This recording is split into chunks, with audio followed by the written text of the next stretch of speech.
Hey, this is Daniel Huss, CEO of Gravity AI.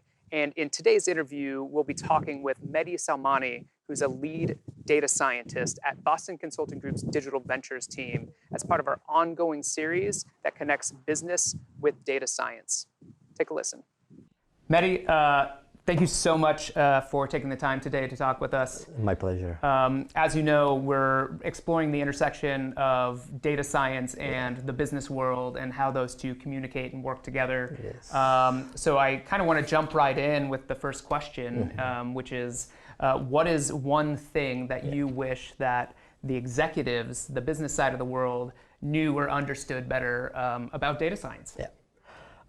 If you don't mind, I will break down my answer to probably two, three things. Yeah, please. The first thing is I would suggest executives to learn the very basics about AI and machine learning in general. It might take them 5 minutes, 10 minutes to just understand the paradigm, the AI paradigm and machine learning, how it works, and then that will help them to gauge the ideas out there or the ideas that they have. People are coming to them. Is it feasible or not? And the second part would be that they should not expect what people are going to do in data science. It's kind of like science fiction movies or Chinese propaganda videos that they see. They can track people in a few seconds where you are. Sure. These kind of things, it creates a huge unrealistic expectations. Yeah. And unrealistic expectations leads to huge disappointments in business. Yeah. If they understand, hey, these are the risks, these are the power of AI machine learning that can help them, empowers their business, that will be very helpful for them. It's funny you say that. I think, you've seen so much in the movies that has painted this picture of where this is going. Yeah. That sometimes you have, I sometimes call it like the shiny object syndrome, where, I remember when, back in design, when Minority Report came out, everyone wants the hand-controlled things. Yeah. Now we're starting to see that in the world of data science. Yeah. What do you think? Have you seen any examples in like movies that you can think off the top of your head where like this has actually come to fruition as you're like, okay, this is close to reality? Yeah. Or There are a lot of things going on in Black Mirror. Probably you've seen that some of them are fairly realistic. Sure. And the way that they made that movie, a lot of episodes there, you can think of that might happen in the near future or in the long future. I think that Black Mirror is probably the best sample for AI in general. Yeah. They have a lot of. I don't remember exactly the title of the episode, but I've seen multiple episodes there, which is it's pretty spot tempting, on. Sometimes, maybe I can do that today too. Oh, I might be able to do that. Yeah, but it's not real, I very much agree too with your point about, from an executive standpoint, the business world does have that kind of movie view, and obviously there's a lot of nomenclature around machine learning and AI. Can you think of any good resources, or where should an executive start, do you think, like to just start grasping some of this and the differences between what's possible and what's not? I believe there are courses on Coursera, like very short courses for executives, designed for executives, or LinkedIn Learning, or I'm sure like bigger organizations, they have data science teams. Yeah. Just sit down with one of the people who have some understanding also about business to explain for them for 10 minutes or maybe half an hour. They can explain for them what AI machine learning and what it can do for them. Right. Cool. And that's probably I would start. And also HBR, Harvard Business Review, has multiple articles around in that space. It can be very helpful too. Yeah, those are great. All right, so let's do the flip side of that question now. If you're an executive, right? Yeah. So obviously they have certain goals that they're trying to achieve. What's one thing that you imagine that they wish data scientists knew about their side of their business? I would say probably the most important thing is that business people, they are looking for impact. Yeah. A lot of time, there's dollar amount next to that. Yeah. On the data science side, especially if they are PhDs coming out of quantitative fields, and what they want to do or what we want to do is doing some cool stuff. We may not necessarily care about KPIs that we have to meet. Yeah. We don't care about the impacts at the end of the time or the execution time, And another thing I found that it's very interesting for usually business leaders they want to see is the risks which are coming with these Sure. type of systems. Especially they are very complex models. Yeah. And if they are going to replace that, what are the risks around it? And data scientists, if they can explain that, elaborate that, hey, these are the risks, these are the limitations of the models, systems that we are building, which it can help business leaders to think and decide better.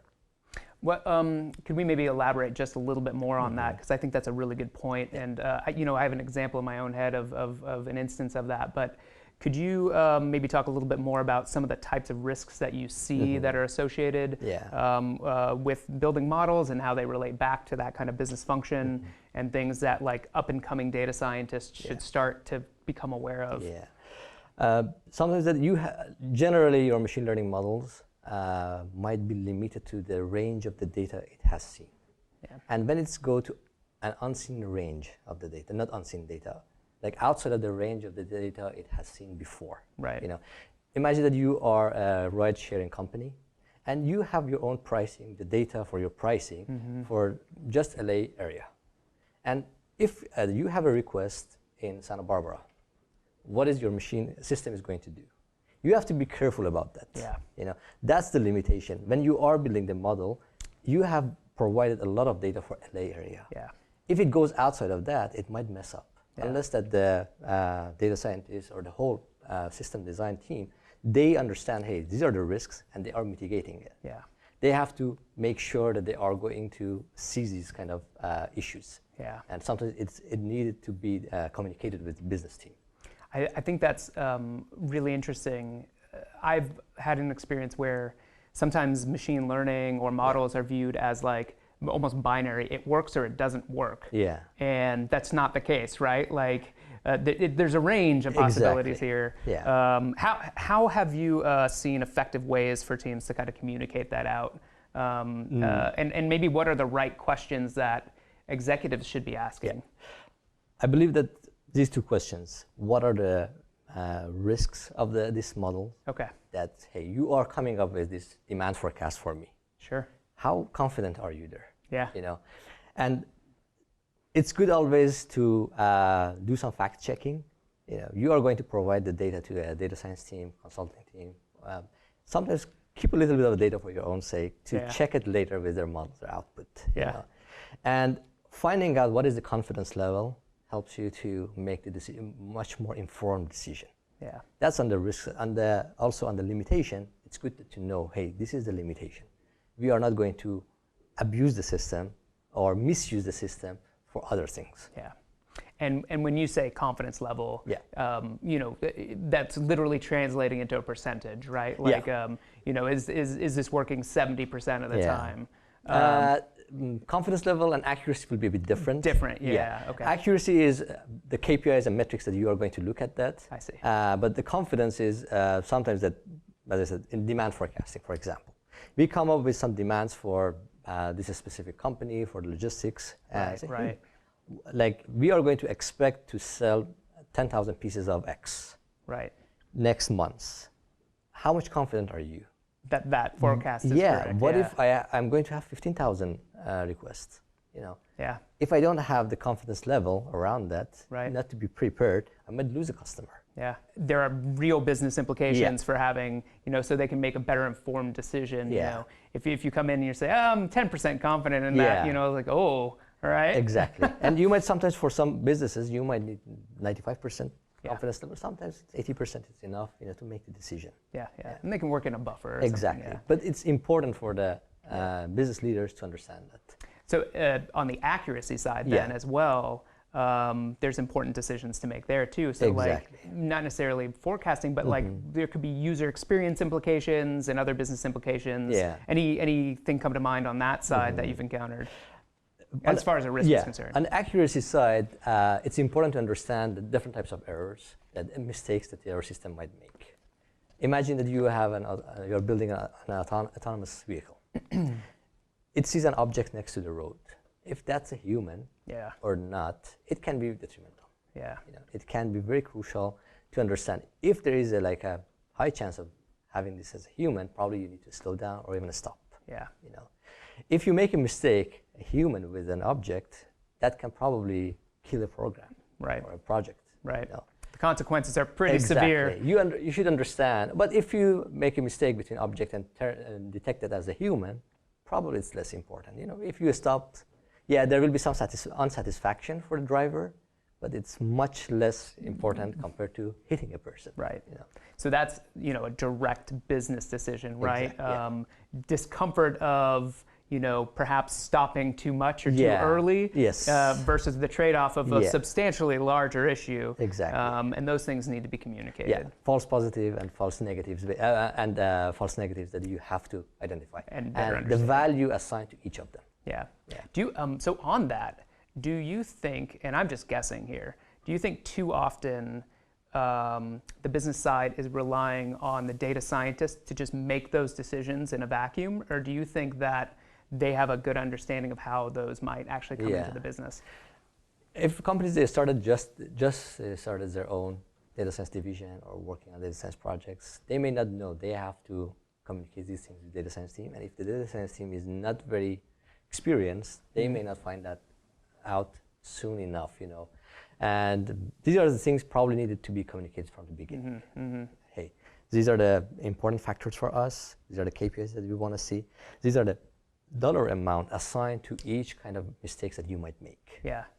And based on that, if they define that from the beginning, it will be much better for the data scientists and also for the business leaders. So getting the business leaders to really kind of map out their priorities, right? Like the most important aspects of this, and for them, what they see are the key risks of the product or project that they're working on. And generally, business leaders, they understand the dollar amount. They can come up, or the business people can come up with the numbers for each kind of mistakes, whatever the errors that the system might have. Yeah. So actually, on that subject, I've seen a couple numbers that suggest that nearly 9 out of 10 internal data science projects fail. Could you give us your take on why you think that is? And there's probably a multitude of things that impact that. So let's talk about some of those, and then maybe talk about some of the, we've touched on it, but the business implications of that as well. I'm a data person, and I love to see that how they did the... how they came up with that number? I want to see the sample size, where they went. But if I want to guess, probably... I'll put a credit right here. I'll link to the article. I would probably see that one of the main issues can come from the miscommunication.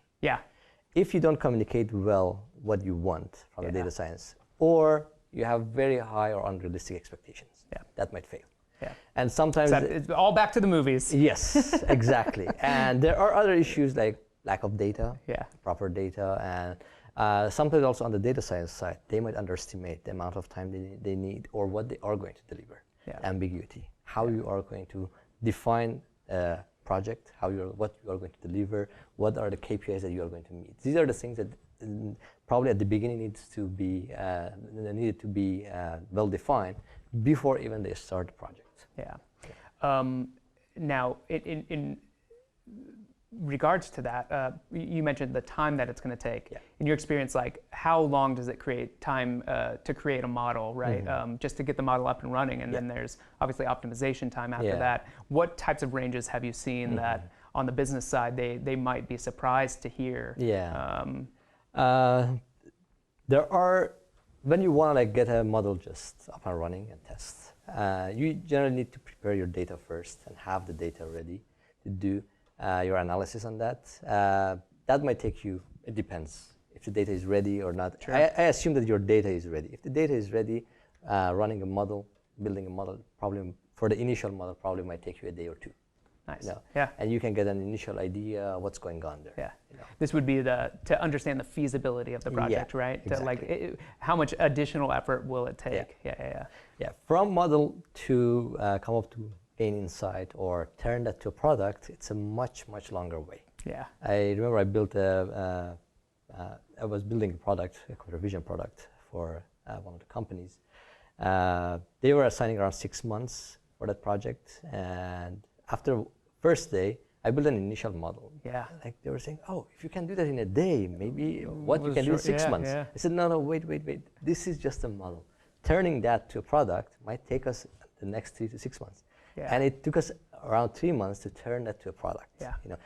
Which their users, the people, could easily like push a button and get what they wanted. Yeah. Yeah. Now, that sounds like that actually went fairly smoothly, Yeah. right? Yeah. And partially because you did this kind of feasibility test up front, right? Yes, Like you knew exactly. what you were getting into. Yeah. But if it's true that internal data science projects don't make it into production that often, and some are going to fail, I've literally heard an executive use the words, "This can't be another science experiment." Yeah. What would you say to that? The mindset of experimentation, I think, it's growing. It was more on the tech company side, but it's growing more and more in business. Yeah.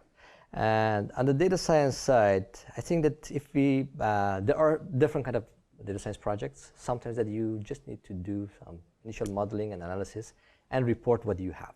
You don't need to like productionize it necessarily. Yeah. Sometimes that you want to build a model, every few years you might use it. Again, you may not productionize it.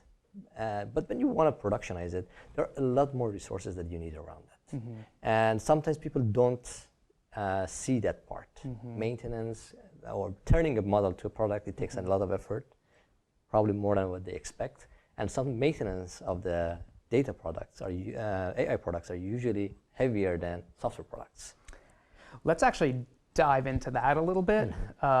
So let's split that into the maintenance component and then like the product side of it. Yes. When you think about taking a data science project and turning it into a functioning product, what should folks on the business side be thinking about in terms of things like resourcing and how the team is structured in addition to that, and the types of additional budget that would need to go into that as well? If I want to do that, probably I would prefer to have a very small team at the beginning to run some science experiments. I would not call it science experiments, but feasibility experiments. Yeah.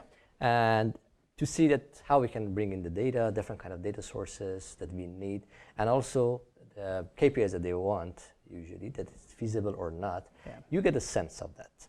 Within maybe a month or two, or sometimes within a week, you might get a sense about is it feasible or not. When you get to that point, you have much better idea that hey, how I can build on top of that to turn it to a full-fledged product. It might take 2 months, it might take 8 months, or it might take a year to turn that to a product or a business around that. So it sounds like this initial feasibility experiment that we've been talking about is fairly critical, and it's worth, have you had a situation where you ran it and you're like, okay, this is just not going to be feasible, and like, how do you communicate that out? What does that look like to tell that story? To pivot, the ideas happen that we tested, and expectation is, for example, the expectation in the accuracy is 90%, and if I feel that I can get to 80%, like especially if it's in an area that which I have a lot of experience, I probably can say if it's feasible or not sometimes. Or I would say let's run some initial experiments to see if it happens or not. If in my initial experiment I don't reach to 80% probably, I would say it's probably impossible to, not impossible, in the time frame they might need. It'd be extremely difficult, And but if I get to 50%, I would say forget about that. Usually that we try to get to 70-80% or very early close to what we want in terms of the final KPIs. To make sure that it's possible to be delivered in the next 3 to 6 months. Because especially in the environment that I'm working right now, it's a very fast pace, and we need to deliver something within 3 months or something within 6 months that we have to deliver a full-fledged product. Now, I know the answer to this, so I'm kind of just fishing a little bit. But how would you describe to a business person the difference between getting to 80% and from getting from 80% to 90% and 90% to 95%? Like, what does that look like, and what types of expectations should a business have around that? I would say even before that, getting to 80 or 90%, preparing the data and having the data ready is a critical thing. Some companies, especially tech companies, they have their data kind of ready. Yeah. You go, you need to have access to that specific data set. That can happen within a few seconds. Right. But in a lot of like traditional businesses, the data may not be ready. The data might be sitting in different areas, in silos, or the data has not been collected over time. Yeah. You might need to even build a pipeline. Yeah. You need to build the mindset of, we want to turn this business to a data-driven business. If that didn't happen yet, forget about 80%. Let's build the infrastructure. Yep. Got to start there. Exactly. But when you get the data and you want to start, what kind of data you need? That's also another question. If I'm running a business without having any infrastructure to collect data, what can I do there? There I would come up with building a very small or simple data collecting pipeline. Not necessarily, again, going to turn everything digital or to collect the data. No. I want to see if there's any value, or also what we want to get out of that. Right. If I have limited budget, I will go like that. If I have unlimited budgets, probably I will turn everything build digital. That entire infrastructure. Exactly. Yeah. And I will collect as many data, as many signals as possible. Yeah. And later I will build models on top of that. But when you have the data ready, usually that you can get accuracy. This is what I'm saying. It's very, very rough estimate. It doesn't happen on every. No one's holding you to this. You might get to 70-80% within a few days, or sometimes a few hours. But when you want to get that to higher rates, like 85-90%, it might take you a few months. When you want to get to the 99.9, it might take you a few years. Or a few longer time. Yeah. There's exponentially more work, right, to get just that little bit of extra, accuracy or confidence out of it. Yeah, and sometimes that you may not necessarily go through just the tradition, just one model. You might need to train different kind of models for different kind of situations. That adds a lot more to the complexity. Right. So I like talking about the kind of data infrastructure thing, because that transitions into kind of one of the next questions that I have, and I want to jump back into that a little bit. But I'm seeing a lot of articles, with the title like "Death of the Data Scientist." Is this happening? Yeah. And how do you see the role of a data science changing over time in response to this? Are we going to see different technologies that are replacing data scientists? Is that happening? If I want to answer it in short, I don't believe in that. Yeah. Data science is probably like software engineering in early 2000. People are saying, oh, there are so many people are going into computer science, And I remember when I wanted to go to school, they were saying, how many software engineers or how many computer engineers they need. Right. But over time, we see, is the demand for the software engineering is dropping? Probably not. Yeah. It's growing. Yeah. The same for data science. But what's happening about data science? 5 years back, 10 years back, companies didn't know what they want out of a data scientist. Right. They would open a division of data science, and what do you need? I don't know. Let's put 50 different things on the job requirements and bring people here, while they needed a person who was very proficient with Excel or with Tableau or some other softwares. Sure. But later they found out, okay, I need some analysts, I need some data scientists who are like specialists in pricing, for example, or specialists in demand forecasts, who knows natural language processing. These are like companies are growing more mature. They know what they want better. On the other side, a lot of technologies are coming out there.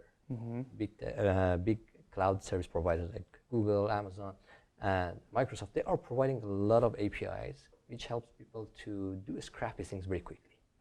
And that might give you an idea, doing object detection using computer vision is that simple. Why do I need a computer vision expert?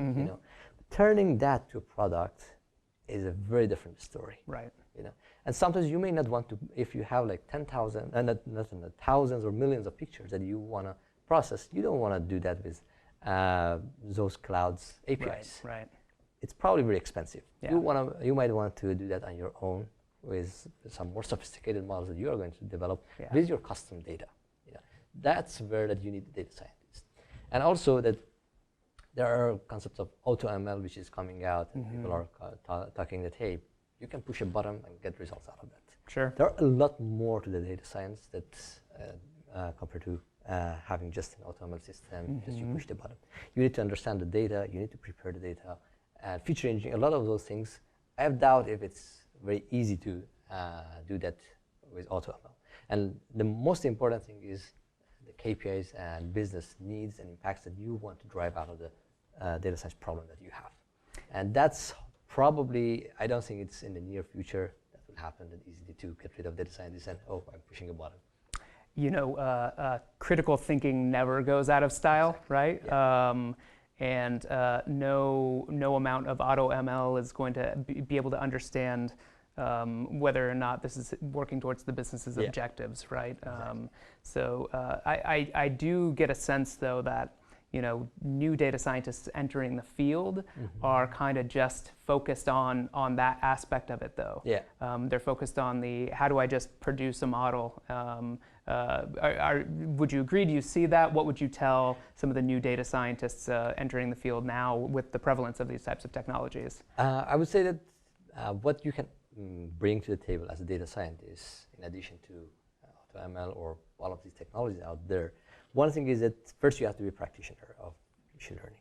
You can probably utilize these APIs, these ready-to-use tools, to produce that 80%, 70% accuracy much faster. That also gives a confidence to the business leaders. Hey, we can, if we start bringing a team which can build that in a customized model or customized system here in house, that can like exceed 90 or 95% probably. That's like a lot of like open source tools or AutoML tools or APIs available out there. They can help you, the new data scientist, or probably all data scientists can benefit from that when they want to start a new project to just test the idea. Later, you might want to rewrite your own algorithm or use some like combine multiple algorithms to improve that. So we just unpacked a lot on the thinking about the build versus buy implications. Earlier in the conversation, there's an aspect that I really want to get back into, which was when we first started talking about the depth of the data scientist and infrastructure. I think a lot of these two things start to become related because, in the comparison that you made with software engineer, you start to see much more specific types of engineers and data scientists. You mentioned, someone who focuses on NLP, and businesses were just kind of blanketing their resumes with 50 things on there. What are some of those kind of more specialized verticals that you're seeing? And then in addition to that, could you maybe speak towards the skill sets that are required on the data management side versus the data science side, and if there is a difference between those? Because it does seem like there's a fair amount of time, obviously, involved in managing and cleaning data, and companies are hiring the same role to do those parts as well. On the skill side, that we're definitely seeing more and more specialized people in different areas like NLP, and in NLP there are like different like divisions. People are experts in natural language generation, natural language understanding, natural language processing, and they do like PhDs there, and they are expert there. There are a lot of products coming out. NLP is probably the hottest area right now, and computer vision probably was 2 years ago, maybe, or something like that. And computer vision by itself, there are plenty of like subfields that people are working on that. There are a lot of things that are transferable. When you, for example, when you learn deep learning, it helps you to utilize that, use that for computer vision, or NLP. This is like the foundation for that, or a little bit like LSTM or any of those time series related deep learning type of model. You can use that for time series, demand forecast, this kind of like problems. And that can be like deep learning to me is a foundation. You learn that properly and use that and build on top of that expertise in computer vision, natural language processing, or time series analysis. The other side is that you have to like definitely learn the basics in statistical learnings. There are a variety of very good, powerful statistical learning techniques out there. Random forest, XGBoost, these kind of algorithms are still very powerful, very useful. And stats is definitely needed. And your question was around that, am I right? That's correct. Yeah. And then the it was a long question. Yeah. The second part of that is, the difference between the kind of data management side and the data science side. Because I think what I see sometimes is, you hire a team of data scientists, and then again, they're spending 80-90% of their time just cleaning and managing data. Is there a shift in roles happening now? Should the business side, when they're writing up job descriptions, be thinking about different skill sets for that? Before to get this question, I would just finish the one thing around the previous question. A lot of times when you want to develop a skill set, it's good to find out what kind of industry you're interested to work in, what line of industry you love to work on that for the next 5-10 years. If you want to do more of a computer vision related type of things, probably will focus on that and learn more. If you want to go, or you are in an industry right now which needs some specific type of analysis. Go and learn on that and see what how machine learning has been used in that space. Back to your question about the difference between data management and the data science, and is there any shift these days in that space? I would say what I like to hire, if we are going to hire people, what I'd like to see in a resume is full stack data scientist. A person who can get the data, clean it, prepare it, and run some models, turn that model to an API, productionize the model. Right. Run a lot of tests and making sure they have to me they have to know all of these steps. And they have to be comfortable to do that. A lot of places you go and see data scientists, they don't want to touch the data before it's ready to use. I prefer to have people who are not like that. You have to and the reason behind it, I think that if you don't touch the data, if you don't play with the data, if you want someone else to take care of your data, probably you will not have a good understanding about it. And if you want to run just a single model on a data set, probably it will be okay. But when you are building a product, for an industry, usually you need to take care of a lot of issues, a lot of limitations, and you might need to have a very thorough perspective about the whole data which is provided and what kind of model or models you are going to build, and to understand the limitations, risks, and stuff like that. I think if you play more with data, get intimate with data, it helps you to come up with better models and systems.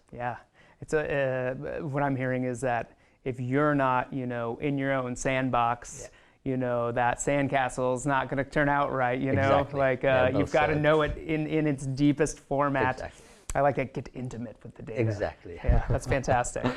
Okay, I was actually thinking, because I'm seeing some roles around data engineer come out, and I like this concept of full stack data scientist, right? Because we've thought about that in the computer science world forever. Right? You're a full stack engineer. Oh, great, you can code in multiple languages, and I like that concept of you've got to have someone who has an understanding of this end to end, in order to really be able to get the kind of models and results that you're looking for. Exactly. Especially for a lot of experiments that you want to run it in a very lean way. Data engineers definitely are needed, and when you want to scale it up, when you have different data sources, those people, they are probably we underestimate the importance of their roles. They do a lot of great jobs to bring the data. Building a proper pipeline, it's not an easy task. No.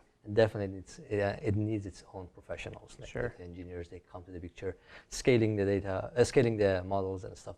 And it needs a lot more expertise just to be a data scientist. Got it. Yeah. So it's almost like the data scientist is going to work. We're going to run those feasibility tests, and they have to do that early massaging of the data, right, to be able to get to that feasibility level, understand if they want to move on from there, truly run the types of experiments to understand it. And then when you're ready to scale that model up, that's when you might bring in a data engineer to help make sure that, Exactly. That makes perfect sense. Yeah. My last couple of questions for you, and this has been fantastic. And we've touched on a lot of this already, but one of the things that I'm seeing the most of, traveling around social media on LinkedIn is that Venn diagram with, stats, computer science, and the business category. And, in the middle of that Venn diagram is data scientist. And we've obviously been focused a lot on the business side of things. And I want to zoom in, if we're picturing that Venn diagram, I want to zoom in on that circle. What are the types of skills that you think are most critical for the data scientist within, if we're zooming in on that business circle? Because, I understand computer science and stats, right? They're fairly well self-contained. Yeah. But business is just like, it's a broad thing to have there. So what are some of those skills? We talked about obviously identifying the KPIs and working, but what would you say are the most important ones? Like understanding communication is probably, it will have everything in it, but still it's probably very broad to say communication. It can contain that understanding the KPIs, understanding the impacts of that, understanding the dollar amount assigned to that, the performance that you are going to have, and or the mistakes that you might make. These are the things that generally it should be important for a data scientist prior to going to build a model and system. And as I said, and also understanding the time limits, that if you have 1 week to deliver or you have a year to deliver, you might do very different things. And again, probably people who are a lot of data scientists, they have like PhD background in some different quantitative fields. They might come up, from the research mindset, hey, I'm going to solve this problem in a year or two. No, it is, or 5 years, no. This is, in business, it's important that, hey, we are going to time box that. We want to see the impact in a limited time. Are we going to deliver that or not? That driving impact might happen just through running some simple regression, You don't need necessarily to run heavy deep learning problem, and understand technology for the sake of technology. And then there are a lot more aspects. What is the computational budget that we have? What is the speed that we need? These are around the problem that we have to communicate that prior to getting to solving the problem. Again, we touched a little bit on this, but how would you recommend a data scientist team be built out? If you're going towards if you're a business and you have a data science problem that you're trying to solve and that you're trying to actually turn into a product, what are the key roles that the data scientist should be interacting with? Like, who are the other people outside of the data science organization? Since communication is so important, that they should be having regular touch points with. In terms on the business side, it's important that the data science manager or the lead to have a frequent touch base with the business leaders, the CEO, general managers, to understand what are the business needs, and why we are really doing that. What's the expectation? Managing the expectation, that's probably a very critical role to do as the data science leader there. Managing expectations in any situation can be very tough. I think that data scientists have an extra layer of difficulty, right? Exactly. And also in data science, a lot of data science problems, you are in an experimentation mode.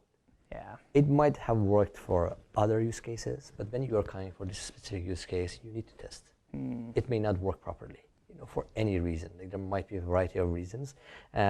This is important to be, this expectation needed to be managed, and also time-wise. It's not like a lot of software problems have been solved before. And you would say, oh, somebody built that API, built that app, built that website. These are repeatable things. It should be fairly easy to estimate. For the time, for the budget, for the team. In data science, it may not be as easy to estimate as software products are. And other than that, for the data science people in the team, it's important to communicate constantly with the product managers and to see what are the KPIs needed, where they are, any changes it's needed, or any issues that they have, to make sure that product will be delivered on time and project will be delivered on time. At the same time, they are working on the right thing. We tend to work on what we like to work on, and it might deteriorate you from the important stuff. There's lots of cool things out there to work on, Exactly. They're not always the things that need the most attention. As a product manager, I feel that. I feel you. My last question for you. What do you think is one of the most important things that you would tell a data scientist coming up in the field today? And again, I think we've touched on this a little bit, but if you had to narrow it down to one kind of thing, what would you want them to know? It will be probably depending on the field, industry they are going, but definitely it's important to know the foundation of the data science. But in a business that you are going, it's important to get to know the business very quickly. Like one of the suggestions when I was finishing after my PhD, before I started my first job after PhD, one of my friends told me that go and learn acronyms of that company, that technology. Because the jargon. I was thinking how many acronyms they have. And I went there and found out, oh, there are, if not more than 1,000 acronyms were there. Yeah. People were using like different groups. It seemed that everybody knew that. Yeah. But it took a while for me to learn Absolutely. that. And that helps you to understand the data, the business better, you know. And the other thing probably I would say, question. Whatever you're working on, make sure you understand what are the impacts and what are the your time frame, all the aspects of the problem. As much as possible, question that, not in a negative way, more out of curiosity. That curiosity is very important. Love that. Yeah. Mehdi, thank you. Likewise, it was a Appreciate pleasure. it. Thank you. Cheers. Thanks.